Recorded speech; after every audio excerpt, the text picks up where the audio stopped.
Snow was falling harder than it had all winter, cloaking New York City in a thick, quiet stillness. Midnight had come and gone, and the city that usually pulsed with energy had surrendered to the hush of the storm. For once, even Manhattan felt like it was holding its breath.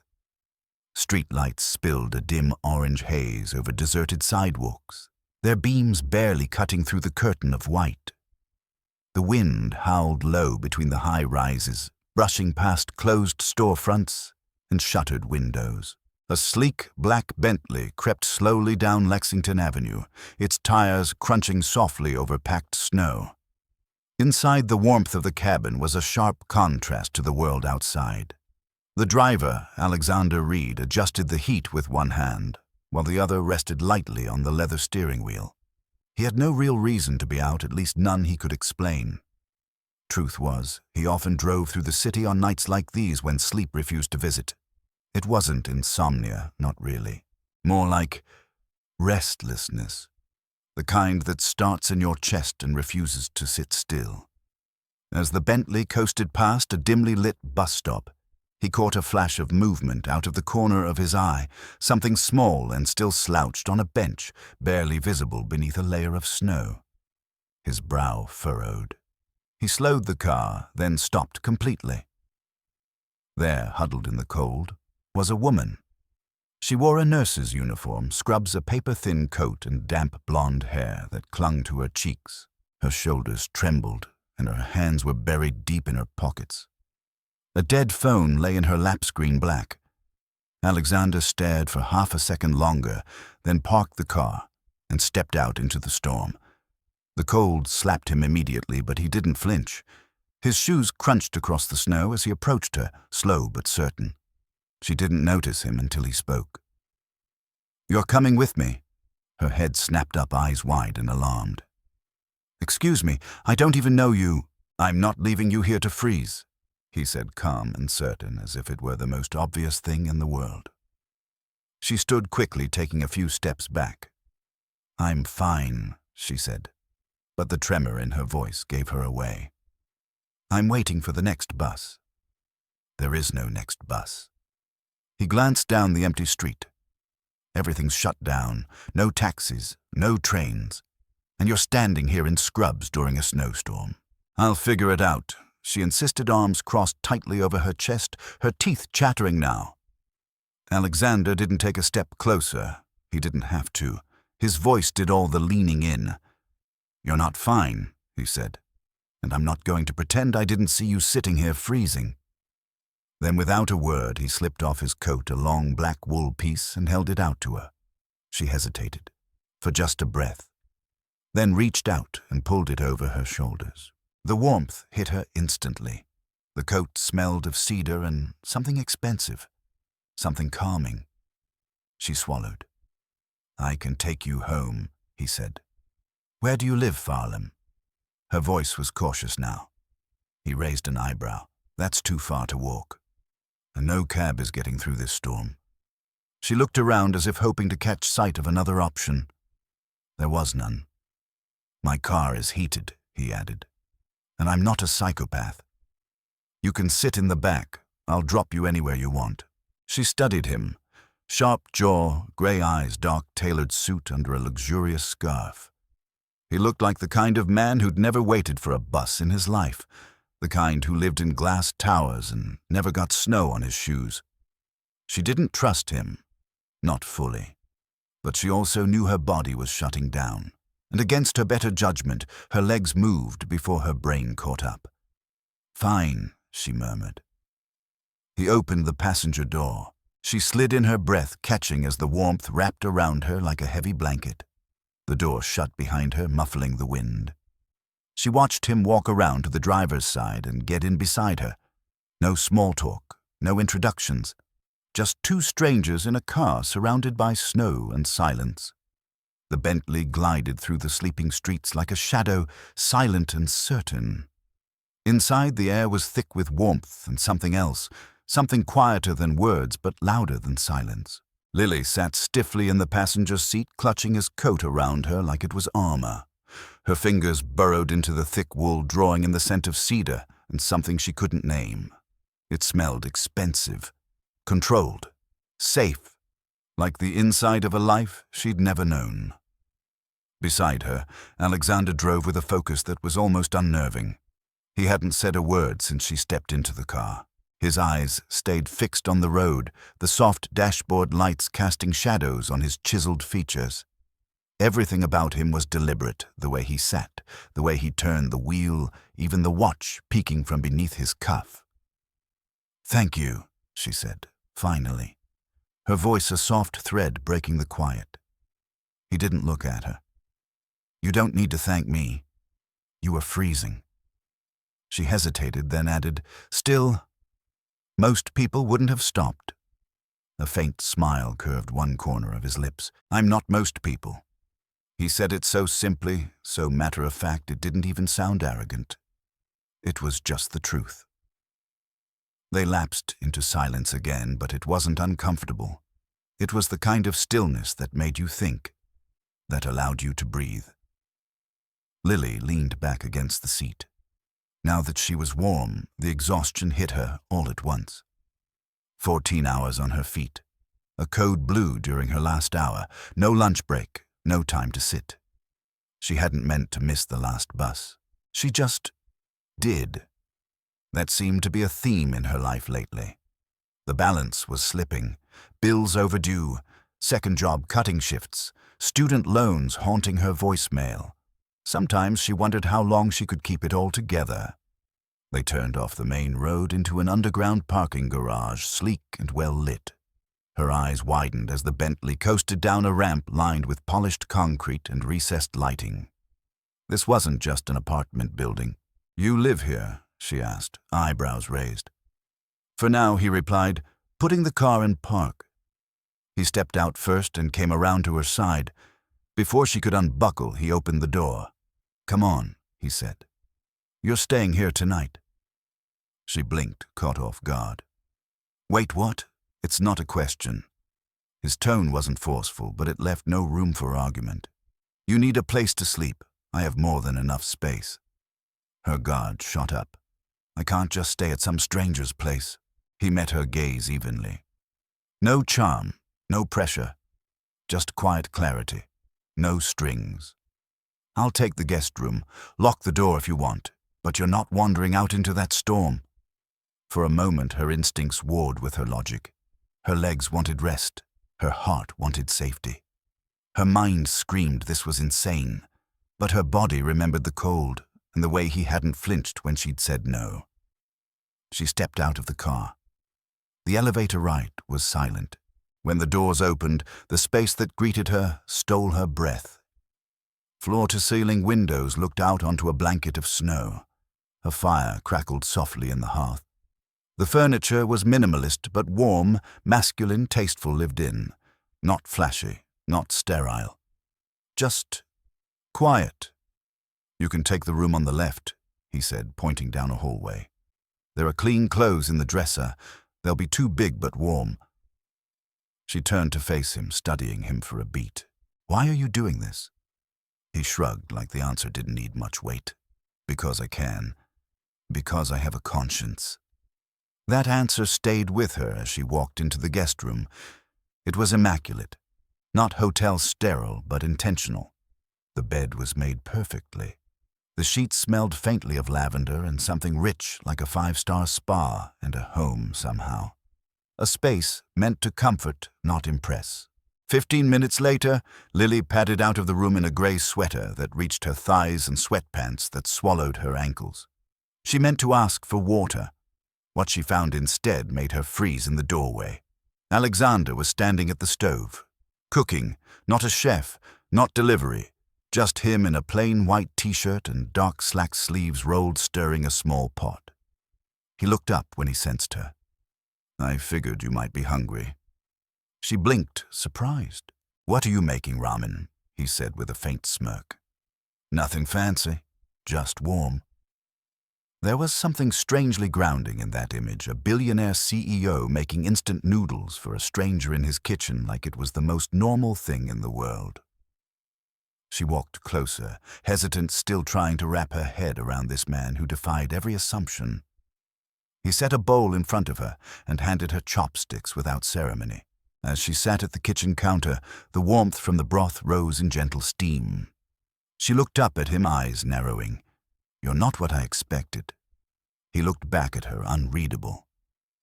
"Neither are you." Morning light spilled through the floor-to-ceiling windows, soft and golden, wrapping the apartment in a kind of peace that felt borrowed from another world. It painted long shadows across the guest room floor, illuminating the delicate movement of dust motes in the air like glitter suspended in silence. Lily stirred beneath the covers. It took her a moment to remember where she was. Not her apartment. Not her tiny mattress on the floor with the leaky radiator and the noise from the street. This bed was warm, soft, safe. Then it came back in a flood, the storm, the bus stop, the stranger in the Bentley, and the ramen at 2 a.m. She sat up slowly, taking in the quiet. A faint aroma of coffee drifted through the air. Her fingers brushed the thick sweater still hugging her frame. It felt surreal, like she'd stepped into someone else's life for a night and hadn't yet been asked to leave. When she made her way into the kitchen, a folded note sat on the marble counter. Written in sharp, slanted handwriting, it read, "There's cab money on the table. You can leave whenever you're ready. But if you want to talk again, call me." Beneath the note, a crisp $100 bill, and beside that, a business card. Alexander Reed Global Investments. She stared at the name. It was vaguely familiar, something she'd read once in passing. A magazine at a checkout line. A finance article someone had forwarded to her months ago. The kind of name you associate with people who live on top floors and make decisions that ripple through entire industries. And now he had fed her noodles and given her a coat. Lily took the money, but she left the card. 3 days passed. She didn't call. At first it was because she didn't know what to say. Then it became a kind of silent test to see if the moment had meant something only to her. She wasn't sure what she was expecting. A follow-up, a second offer. But instead, there was only silence. On the 4th evening, she was volunteering at a community health fair, one of those underfunded, overcrowded events the hospital put on to serve low-income residents. No one got paid, but no one cared. It was the kind of work she loved, even when it wore her out. The gymnasium buzzed with noise. Kids crying, adults coughing, folding chairs and plastic tables with free blood pressure screenings and flu shots. Her feet ached, her back screamed, but Lily's hands moved gently as she helped an elderly man into a chair. He wore an old coat patched with duct tape. No insurance, no ID, no listed family, just a soft, worn-out smile. She knelt beside him, wrapping the cuff around his arm, whispering reassurance, her tone patient and kind. Across the room, Alexander stood, silent, still, watching. He wasn't surrounded by security or fanfare. No entourage. Just him, dressed in charcoal gray, hands in his pockets, eyes scanning until they landed on her. He didn't interrupt, didn't step forward. He simply observed. And something in his expression shifted just a flicker. Not admiration, not desire. Something older than both. When the line of patients thinned and the noise died down, Lily finally looked up. Their eyes met. She froze for a second, surprised, then walked toward him cautiously, amused. "You followed me here?" she asked, half teasing, half serious. He shook his head. "No. I fund this program every year. I just didn't expect to see you." She folded her arms. "Well, here I am." He glanced around at the folding tables and the tired staff. "You volunteer after a 14-hour shift." She shrugged. "People need help. I know what it's like to not have any." He was quiet for a moment, then said, "My mother was a nurse." Lily tilted her head, surprised by the admission. "She used to bring me to clinics like this when I was a kid. I hated it back then. But now..." His voice drifted. "Now I think I understand." You never mention that. There's a lot I don't mention. There it was again, that strange balance between mystery and honesty.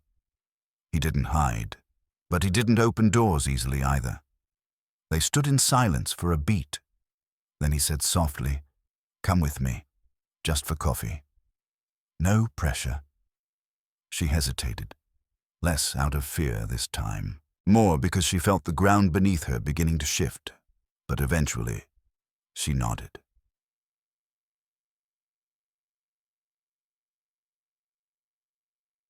Coffee turned into a walk. The walk turned into a bench on the edge of Central Park, where the snow had melted just enough to reveal the dark earth beneath. They didn't talk about careers, or the weather, or investments. They talked about insomnia, about terrible hospital coffee, about books they'd started and never finished, about how certain kinds of exhaustion settle into your bones and become part of you. And slowly, quietly, a pattern began to form. They kept seeing each other, sometimes by chance, sometimes not so much. Sometimes she would find a driver waiting after her shift offering to take her somewhere for air. He would already be there, with hot chocolate or her favorite bag of chips. He remembered. Always. Sometimes he'd appear in the hospital cafeteria at midnight just as she sat down. They never labeled it. Never defined what they were doing. No holding hands, no titles, no expectations. But it felt real. It felt steady. It felt like something that could become more if only neither of them ran. They sat side by side on the steps of the Metropolitan Museum one evening, a quiet hush settling around them like a blanket. The night was unusually clear, and a few brave stars peeked through the New York haze. The city pulsed just a few blocks away, but here it felt miles removed, peaceful, distant still. Neither of them spoke for a while. They had been meeting like this for weeks now, unexpected moments strung together, stitched with late-night laughter, quiet walks and warm silences. It wasn't dating, but it wasn't nothing either. Lily looked at him out of the corner of her eye. "You're different from what people say about you." He turned to her, amused. "So are you." She smiled, almost shy. "What do they say about me, that you're too kind for your own good?" She shrugged. "It's not kindness. It's just humanity." He looked at her for a long time, his voice lower now. "Then maybe I'm trying to remember mine." She didn't answer, but something in her chest tightened. They stayed there for another hour, sharing a bench and stories they hadn't told anyone else in years. Stories about their mothers, about loss, about how hard it is to trust when the world teaches you to guard yourself. Alexander never reached for her hand. Not once. But Lily didn't mind. Not yet. Alexander Reed had always preferred silence. It was where he felt most in control, most himself. By 30, he had built and sold a tech company. By 31, he had become one of the youngest power players on Wall Street. Precision was his religion. Control was his language. People respected him, feared him, but never knew him. Money filled the rooms in his life, but never the silence. He was 12 when his mother passed cancer, fast and unrelenting. She was a nurse, the kind who stayed late, who knew every patient's name, who handed out blankets to the homeless in winter. She was the warmth in his world, and then she was gone. His father, a cold man, more fluent in balance sheets than bedtime stories, didn't know how to deal with grief. So he sent Alexander to boarding school and buried himself in quarterly reports. And Alexander learned what not to expect: warmth, presence, gentleness. He didn't just build walls. He became one. By 25, he was a millionaire. By 30, a billionaire. But no matter how many buildings bore his name, nothing softened the echo of loss. In his office, hidden behind glass and polished walnut, there was only one photo that mattered. A faded picture of his mother in scrubs, smiling wide at the camera, eyes bright like she believed in something eternal. Lily's uniform had reminded him of that picture the moment he saw her. He never told her, but he began to act, quietly, silently, the way he had always operated.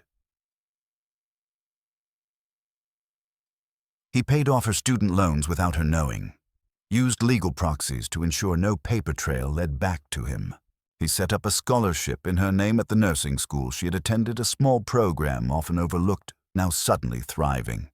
He donated anonymously to a hospital just enough to keep their low-income program afloat through the winter. Lily never knew. To her, he remained simply Alexander, the strange man who showed up with food, warm coats, and never expected anything in return. She didn't know how often he adjusted his schedule just to be near her. She didn't know he once waited 3 hours in his car during a blizzard outside her hospital just to make sure she made it through her shift okay. He told himself it wasn't control, it was care. He knew what burnout looked like in people like her. He had watched it hollow out his mother.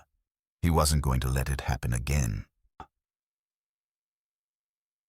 Some nights after walking her back from the hospital or listening to her vent over bad takeout, he would return to his penthouse and sit at his desk.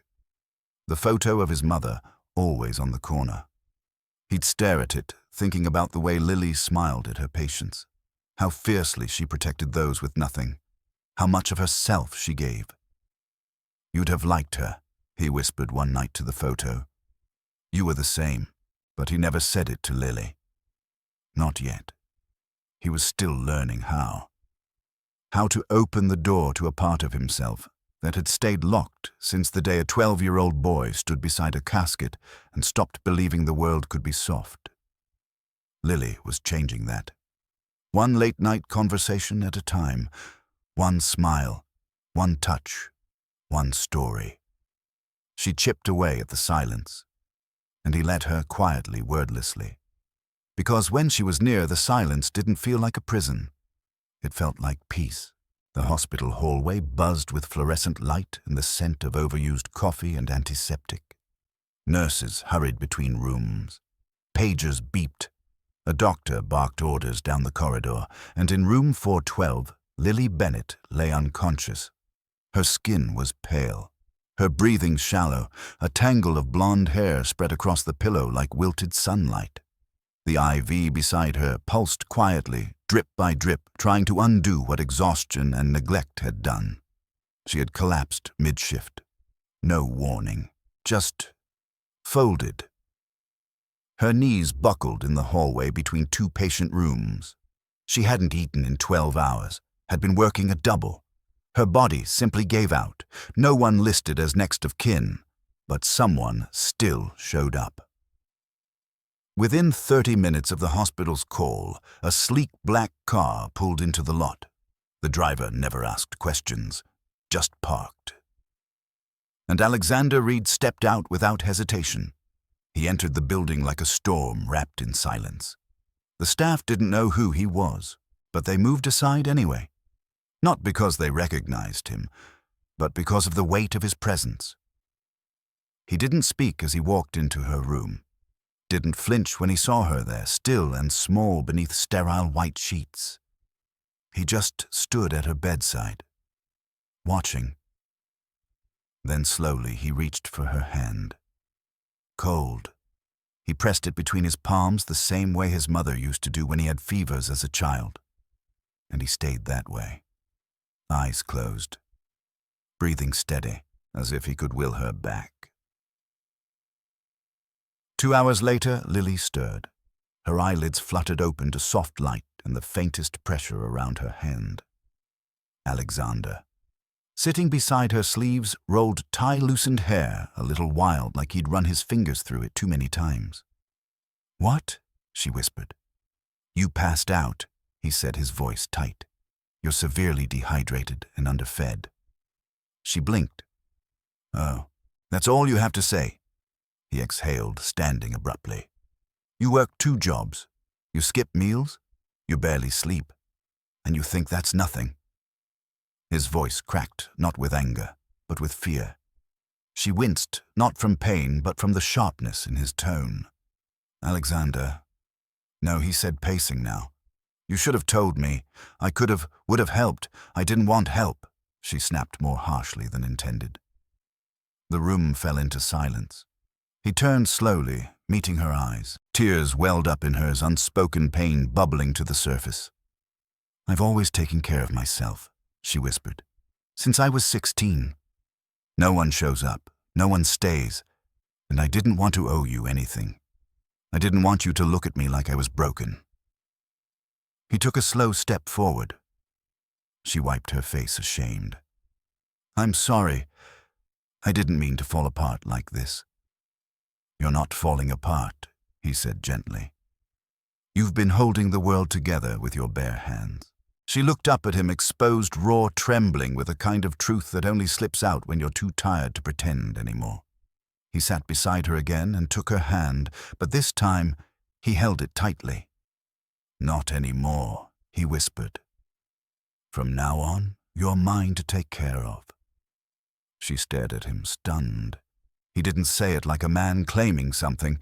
He said it like a man making a promise, a vow, and for the first time in a very long while, Lily let herself believe it. The move happened without ceremony. There was no conversation, no formal invitation. Just a moment one evening when he offered to drive her to her apartment, and she glanced sideways and said softly, I don't really live there anymore, do I? He nodded once. After that, her things began appearing in his space. A toothbrush beside his. Her scrubs folded neatly next to his suits. A drawer cleared in the kitchen for her tea. A fuzzy blanket tossed across the couch because she always ran cold. Still, they never spoke about it. There were no whispered, I love yous, no hands brushing under candlelight, no falling asleep in each other's arms. At night, he took the sofa. At first, she thought it was chivalry, then discomfort. Then she realized he was afraid of something he couldn't name, of being too close, of needing someone out loud. Dakri. Alexander Reed showed love in gestures, not words.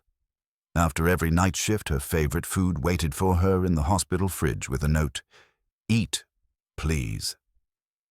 A framed photo of her laughing in Central Park appeared on his desk, the only personal item in a room built for control. Once, when she forgot her coat, a courier arrived at her work with a new one, tailored, elegant, far too expensive. He never said, I miss you. But he started rescheduling meetings just to walk her to work. She knew he cared. She just didn't know if he knew what that meant. Because there was still a wall between them. A quiet, soft wall she couldn't climb. And he wouldn't tear down. He never reached for her hand in public. Never asked her to stay in his bed. Not because he didn't want her, but because he didn't know how to want someone. Out loud. And slowly, the silence began to wear on her. One night, Lily came home after a long shift. The apartment was quiet, fire flickering in the hearth. Her favorite book rested on the couch just where she'd left it. But Alexander wasn't there. She found him in his office, staring at the photo of his mother, and beside it, her photo. Her voice was soft.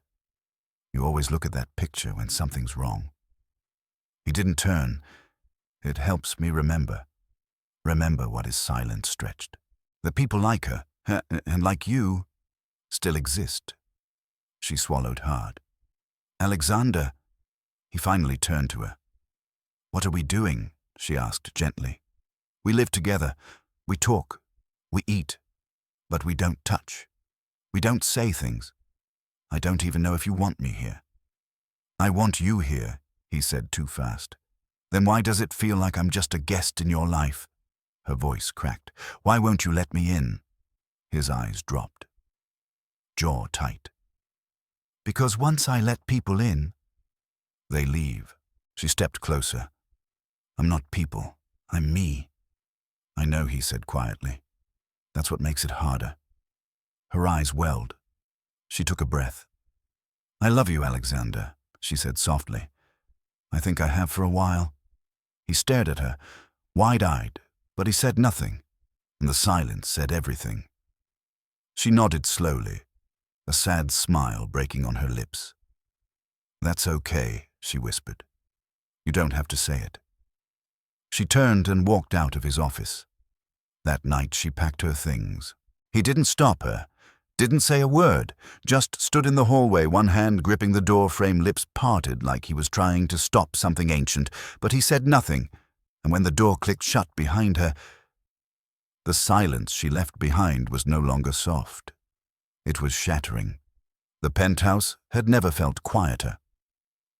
For days after Lily left, Alexander moved through his world like a ghost, breathing, walking, existing, but not living. The fire in the hearth still burned, but without her laughter, the warmth meant nothing.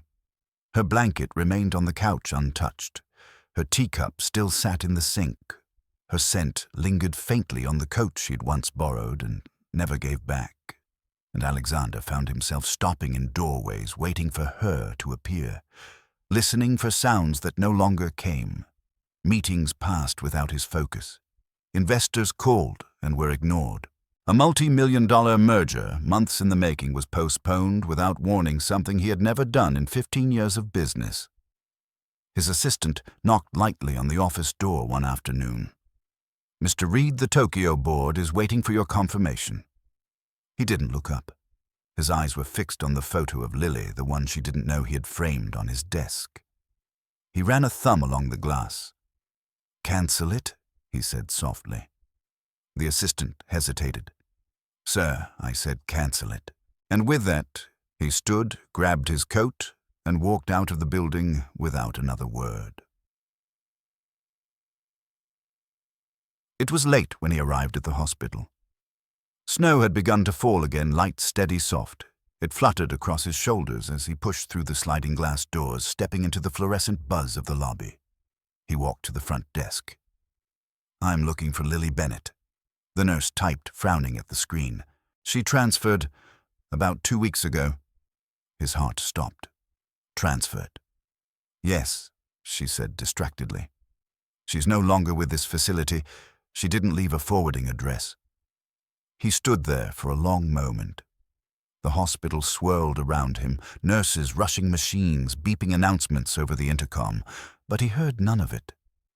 "She didn't even say goodbye," he murmured. The nurse looked up, brows softening. "Are you family?" He paused, then shook his head. "No," he said quietly. "I guess not." Outside, the snow was heavier. He stepped into the courtyard, past the bare trees and silent benches, tilted his face to the sky, and let the cold bite his skin. "She was the only thing," he whispered, voice cracking, "that made me human." And for the first time in years, he let the tears come. A year passed, a quiet, snow-dusted year. Winter had returned to New York with its familiar hush blanketing the city in the same soft silence as the night they met. Lily was different now, stronger, still tired sometimes, but more certain. She'd taken a position as head nurse at a small hospital in upstate New York, the kind of place where people remembered your name, where community mattered. She was respected, trusted, needed. Yet on quiet nights, wrapped in a blanket with tea in her hands, her mind wandered back to a stranger in a Bentley, to ramen at 2 a.m., to a love that had never been spoken aloud. And then came the call. Her aunt, her only family, had suffered a minor stroke. Recovery would be fine, but she needed help for a while. Lily returned to the city. She moved into a small walk-up near the Upper East Side. Temporary, she told herself. One snowy morning, she found herself wandering down familiar streets, past old memories. And before she realized it, she was standing in front of a tiny flower shop she used to visit. The bell above the door chimed softly as she stepped inside, and then she froze. He was there, his back to her, tall, still, lifting a stem of white tulips from a glass display. She didn't speak. Couldn't. He turned slowly, as if sensing her before seeing her, and when their eyes met, the world held its breath. He looked older, wiser, softer, still entirely him. He set the flowers down, took one careful step toward her, then another. Close, but not too close. "You're coming with me," he said gently. The same words he'd spoken a year ago, but this time they were filled with something raw, something real. He paused, eyes steady, unblinking. "If you still want to," he added. She swallowed. Tears welled before she could stop them. "I never stopped waiting," she whispered. He reached for her hand, slow, reverent, as if afraid it might vanish again. But when their fingers met, it was with certainty. The kind that grows from breaking. The kind that knows what it means to lose. He brought her home. Not to the penthouse, but to a new place. A warm apartment on the edge of Central Park. Modest, filled with plants.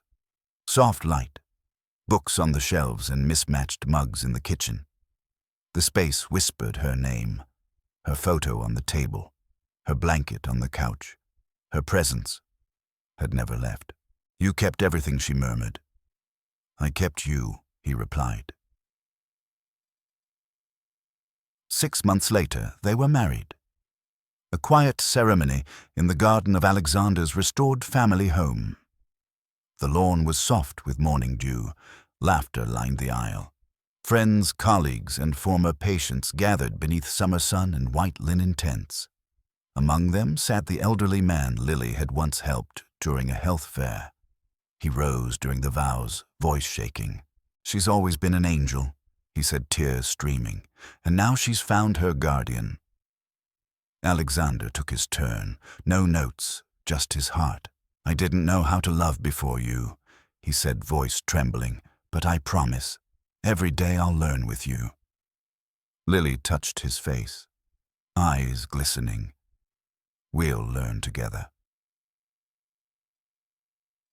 That night, long after guests had gone and candles flickered low, they sat wrapped in a blanket on the porch. The summer storm rolled gently in the distance. Lily leaned against him, smiling. "I never thought a freezing night at a bus stop would bring me home." He kissed her hair, voice soft. "That night," he said, "I didn't save you." He turned her chin up gently, meeting her gaze. "You saved me."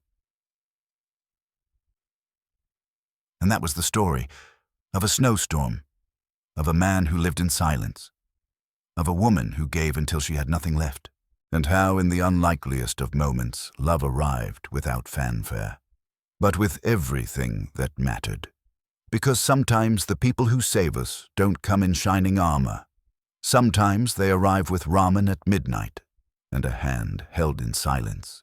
If this story moved you, touched a part of your soul, or reminded you that even in the darkest moments love can still find its way, please take a second to like, share, and most of all, subscribe to The Whispers of the Heart. We're here to bring you real-life inspired tales that linger in your heart long after the screen fades. Until next time, stay warm, stay kind, and remember, the smallest encounter can change everything.